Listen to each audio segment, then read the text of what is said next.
অভিযোগ এমন একটা জিনিস যা বলতেও কষ্ট হয়, আবার চেপে রাখলেও মনকে পুড়িয়ে দেয়। কারো কাছে অভিযোগ মানে অভিমান, আবার কারো কাছে অভিযোগ মানে আশা।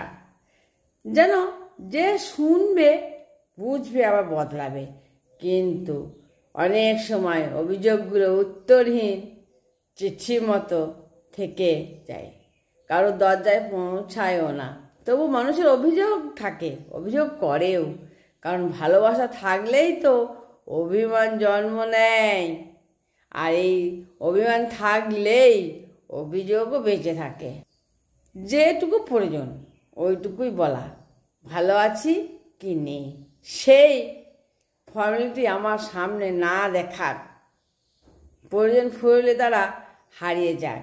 মনে রেখে আমাকে দয়া করার কোনো প্রয়োজন নেই আর কি। তাছাড়া আমার অতিবাহিত দিনগুলো কেমন কাটছে সেদিকেও তত্ত্বাবধান কিংবা মনোযোগ দেওয়ার কোনো প্রয়োজন নেই। কেননা আমি শুরুতেই বলেছি আমাকে প্রয়োজনে মনে রাখতে। আমি একদিন নিজেকে বোঝালাম, যে যেভাবে শান্তি পায় সে সেভাবেই থাকুক, আর আমার না থাকা যদি সে ভালো থাকে তবে সে নিজেকে সরিয়ে নেওয়াই ভালো।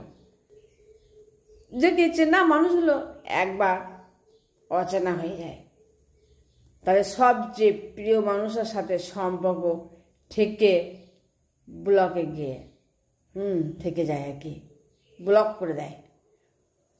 একটা ফুল স্টপ বসে অধিকার হয়ে যায় অতীত, অভিমান দেখানোর সুযোগ হারিয়ে যায়।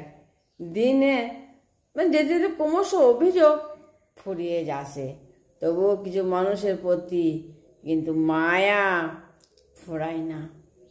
কেন যেন একটা জিনিস খানিকটা থেকেই যায় নীরব হৃদয়ে, কোনো একটা কোণে।